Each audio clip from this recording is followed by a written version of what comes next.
Pour éditer un compte client ou distributeur, il faut tout d'abord afficher la liste des utilisateurs. Par défaut, à la connexion, vous voyez dans cette fenêtre à gauche la liste des terminaux.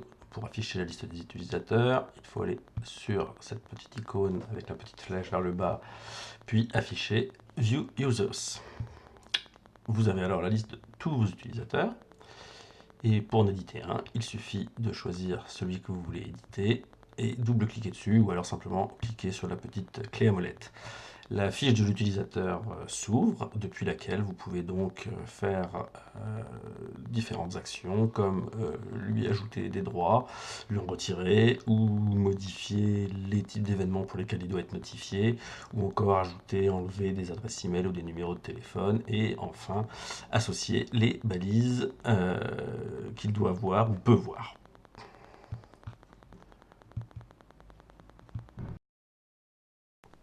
Pour vérifier les balises qui sont associées à un utilisateur, le plus simple est encore de passer toujours par cette liste des utilisateurs, afficher la fiche de config de l'utilisateur et descendre tout en bas de cette fiche. Dans la dernière partie, on a donc la liste des balises associées, qu'il est possible donc d'ailleurs de désassocier ou de réassocier simplement en cochant, décochant. Dès qu'une modification est faite, vous constatez qu'il y a un petit liseré rouge qui se met donc autour de la fenêtre, indiquant qu'il y a un changement à prendre en compte, car en effet, il faut surtout ne pas oublier de toujours appuyer sur le petit bouton Update Links ici, afin que la modification soit prise en compte. Donc voilà, là je vais évidemment refaire tout de suite. Il est évidemment possible pour aller plus vite, et surtout quand il y a plusieurs balises, plutôt que de les cocher une par une, de cocher sur l'entête de liste afin de toutes les cocher en une seule fois. Une fois que c'est fait et que c'est sauvé, on peut fermer la fenêtre. A noter que en passant par la vue des terminaux, on peut également retrouver l'utilisateur ou les utilisateurs associés.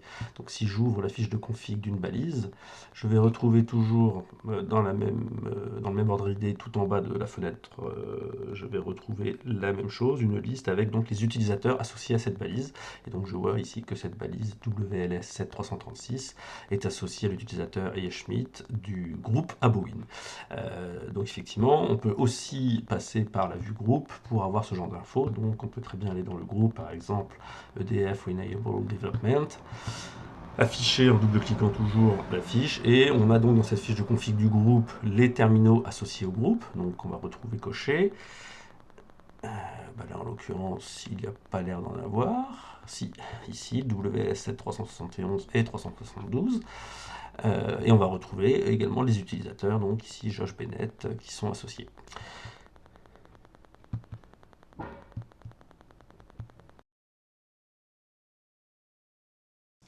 Alors pour affecter une balise à un compte, on est toujours dans cette même logique. Il faut très logiquement passer par la fiche de configuration de la balise que l'on veut affecter à un compte. On va prendre la première de la liste, ici la 336 de Abowind. On ouvre la fiche de config. Et juste en dessous du nom de la balise, on a un menu déroulant avec tous vos groupes, tous vos clients. Et il suffit donc de le passer par exemple dans le groupe Enercon pour l'affecter au groupe Enercon. On a toujours ce petit liseré rouge autour pour indiquer qu'il y a une modification à prendre en compte. On clique sur le bouton Update Asset pour que le changement soit bien pris en compte.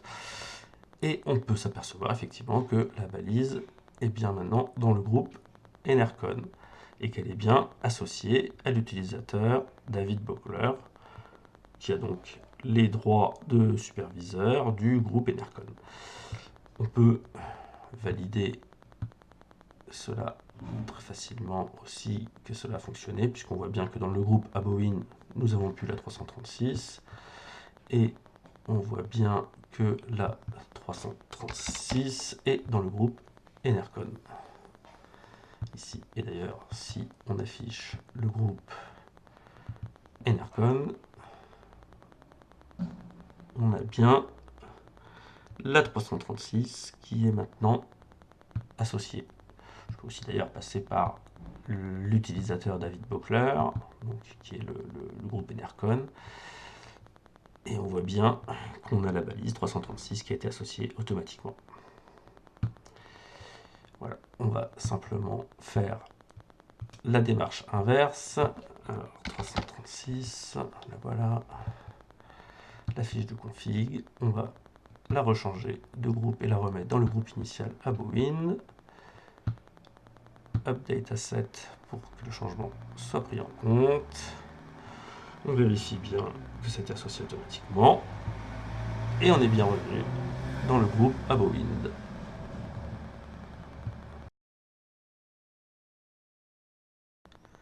Pour changer une adresse email définie dans un compte, il faut donc afficher le dit compte. On va rester sur nos exemples. On va reprendre donc l'utilisateur David Bockler. On ouvre la fiche de config. Et nous avons toujours dans cette fiche de config, à peu près au milieu, une partie pour ajouter et enlever, ou du moins tester, des adresses email et des numéros de téléphone. Donc c'est ici, on voit donc on a l'adresse email david.bockler@nrcon.de qui est enregistrée. Il est possible de faire plusieurs choses. On peut d'abord évidemment l'effacer. Pour ce faire, il suffit de cocher sur la petite croix ici, puis d'appuyer sur le bouton Update User, on ne va pas le faire. On peut également envoyer un test via le bouton Send Test, alors on ne va pas le faire non plus, mais ça permet de tester que l'adresse email du destinataire fonctionne et qu'il n'y a pas de souci de routage éventuel. Alors c'est pas forcément très pratique, enfin très utile en tout cas sur la partie email. Par contre sur la partie numéro de téléphone, c'est plutôt très conseillé de faire le test, parce qu'effectivement il est possible d'ajouter un numéro de téléphone ou un email, donc avec le bouton Add Email Address. Alors effectivement qu'on devrait un jour renommer quand même par Add Email Address and Phone Number. Bref, donc une fois qu'on a appuyé sur ce bouton, on a un nouveau champ qui apparaît où on peut rentrer un nouvel email. Mais on peut aussi ici rentrer un numéro de téléphone. Alors les numéros de téléphone se rentrent toujours avec l'indicatif international sans le 0 et sans le plus. Voici. Donc là, je vais faire un test. Donc ça, c'est mon numéro. Voilà, là, un test est fait. Et je viens de recevoir un message de test.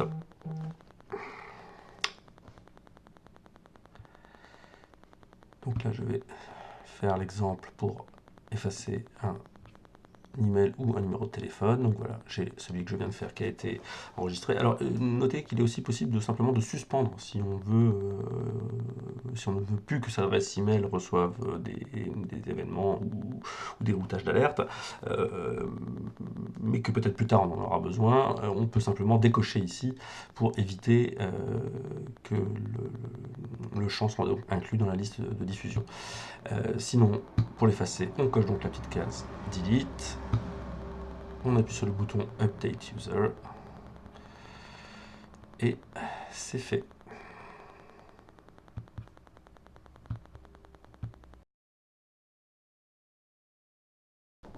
Pour créer les zones GeoFence, il vous faut aller dans le menu principal, tout en haut à gauche de la fenêtre.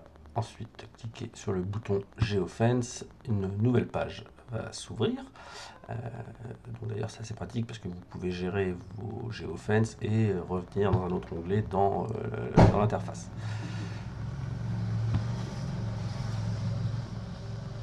Dans ce module de GeoFence, vous pouvez donc créer ces fameuses zones. Alors, il y a autant de zones, autant de formes géographiques disponibles que vous souhaitez, puisque en fait vous pouvez créer des polygones avec autant de côtés que vous souhaitez, donc vous pouvez créer toutes les formes. On va faire un premier test ici, on va toujours raisonner sur le groupe Abowin, et on va l'appeler Abowin zone 1. Donc on va la mettre dans le groupe Abowin. Et puis on va faire une zone par exemple en Hollande. Mettons qu'il va inclure Anvers, Amsterdam. Voilà, donc là on voit bien que je fais un polygone avec autant de côtés que je souhaite. Polygone que l'on peut d'ailleurs aller éditer. Hein. On peut prendre un côté et les tirer. À chaque fois qu'on les tire, il y a un autre point qui vient se mettre au milieu de la médiane, au milieu du segment, qu'on va donc pouvoir reprendre. et retirer. Voilà, j'ai un nouveau point donc, qui s'est mis là, et ainsi de suite. Et donc on peut effectivement donner toutes les formes que l'on souhaite à ces polygones, si bien que ça peut même être un corridor, par exemple.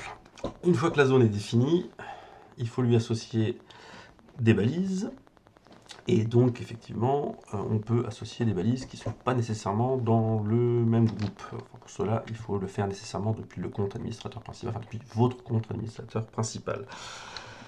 Donc là, on va aller associer uniquement les balises du groupe Abowin.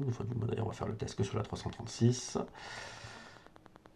Et on peut cocher ou non la fonction high priority qui va en fait générer une alarme de haute priorité au cas où il y a une entrée ou une sortie de cette zone.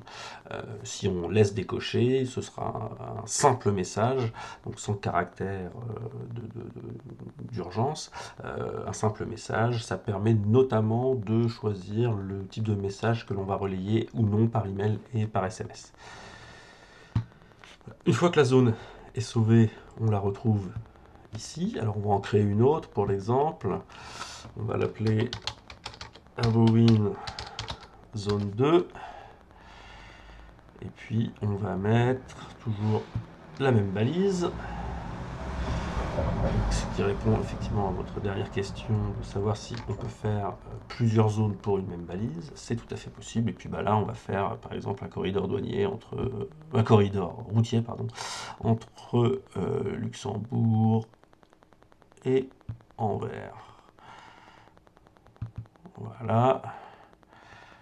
Et je vais sauver. Donc voilà, nous avons nos deux zones, Abowin zone 1, Abowin zone 2, qui sont créées toutes les deux pour la balise 336.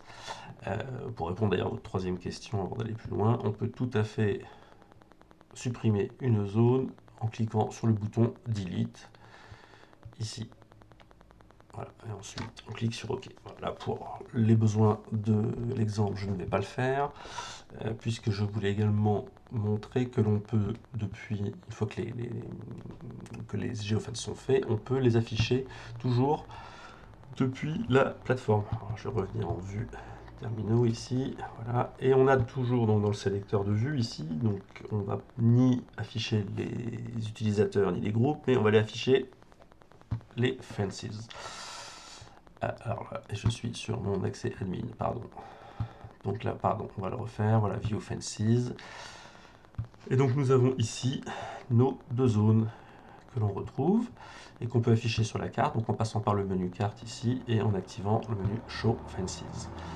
Voilà. Et donc on retrouve nos deux zones qui, soit dit en passant, se superposent. Voilà. Tout simplement.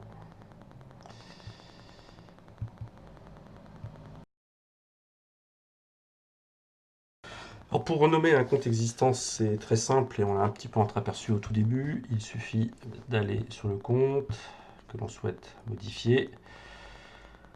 Je vais prendre un simple. Ça va très bien. Voilà.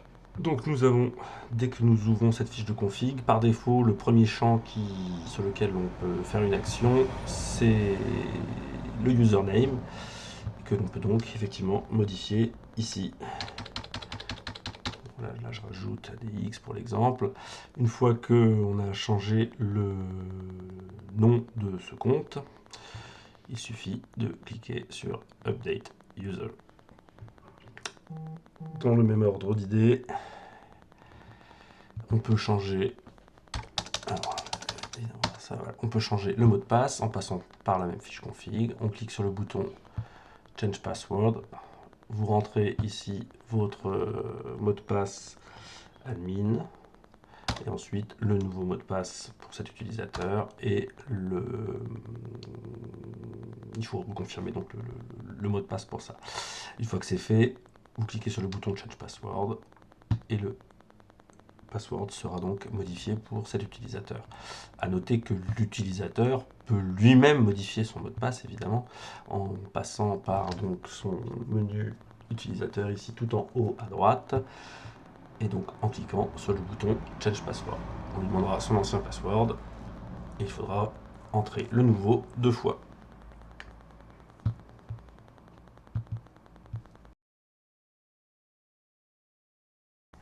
Alors pour faire des rapports d'activité, il y a beaucoup de solutions disponibles. Tout dépend un petit peu de savoir ce que vous entendez par un rapport d'activité. Euh, bon, je pense que vous souhaitez, enfin que vous sous-entendez par là que vous souhaitiez savoir un petit peu quelles balises émettent et quelles balises n'émettent pas. Euh, donc on va le voir un tout petit peu plus tard, mais je voulais simplement notifier que nous avons un module complet pour toute cette partie rapport et historique. Donc il faut aller dans le menu principal ici, de la même manière que par le même chemin que l'on est allé dans le GeoFence. Vous cliquez ensuite sur le menu History et vous avez donc ensuite cette fenêtre qui s'ouvre qui permet de faire beaucoup de choses et beaucoup de rapports différents. Notamment des rapports interactifs qui permettent de voir donc sur une carte les éventuels déplacements.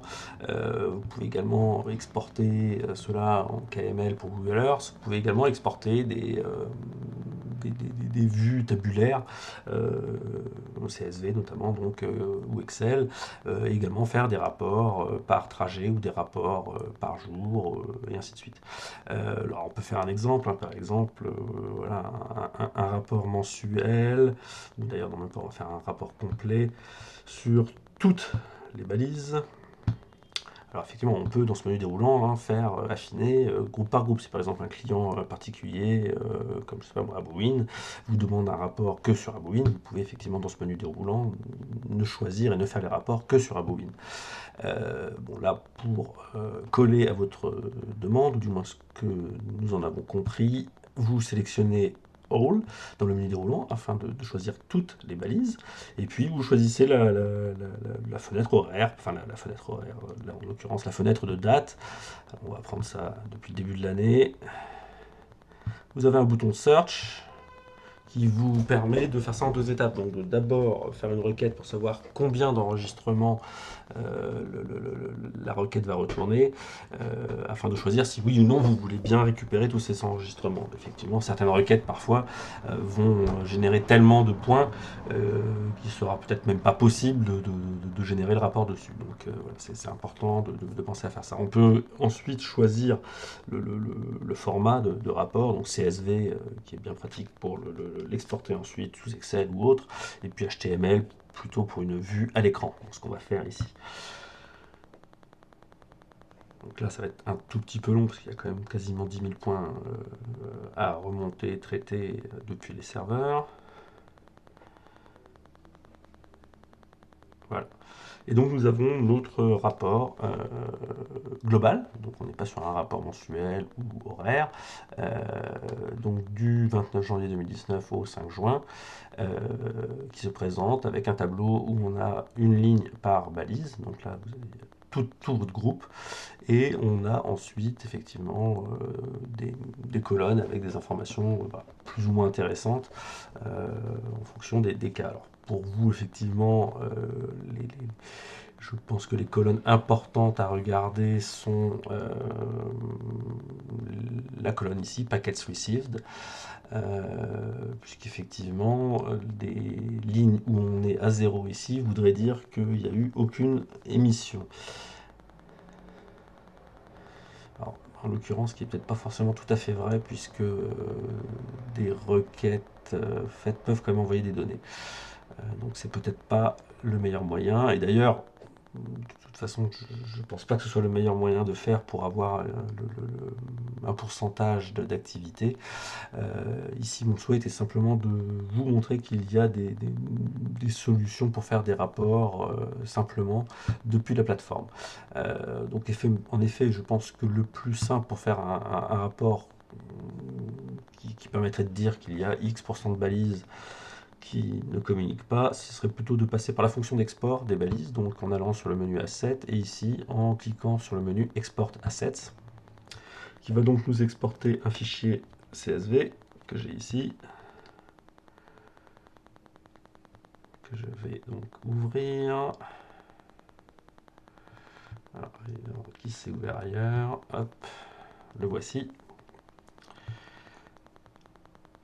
Et donc dans ce fichier, on a quelque chose d'assez pratique. Alors d'abord, on va avoir les users en face de chaque balise, donc ce qui permet aussi pour vous peut-être de savoir automatiquement quelle balise est dans quel groupe. Donc on voit bien ici par exemple la 336 dans le groupe Abowin, avec l'utilisateur et Schmidt, et puis on a même le numéro de série de la balise quand celle-ci a été rentrée. Là où je voulais en venir, c'est qu'on a tout de suite la troisième colonne qui est très utile puisqu'elle nous donne l'heure et le jour du dernier rapport. Et on voit tout de suite qu'on a des lignes où il n'y a rien, ce qui veut dire de facto que ce sont des balises qui n'ont jamais émis. Donc voilà, à ce jour, on peut voir qu'on a donc 1, 2, 3, 4, 5, 6, 7, 8, 9, 10, 11, 12, 13, 14, 15, 16, 17, 18, 19, 20, 21, 22, 23, 24, 25, 26, 27, 28, 29. Donc on a 29 balises qui n'ont jamais émis depuis le départ. 29 balises sur donc le parc actuel, activé et en ligne. Si vous avez d'autres questions complémentaires sur les rapports d'activité ou que vous voulez plutôt découvrir un peu tout ce qui est possible de faire sur les rapports d'activité, il y a un tutoriel vidéo sur la présentation générale de la plateforme qui reprend un petit peu toutes les possibilités de ces rapports.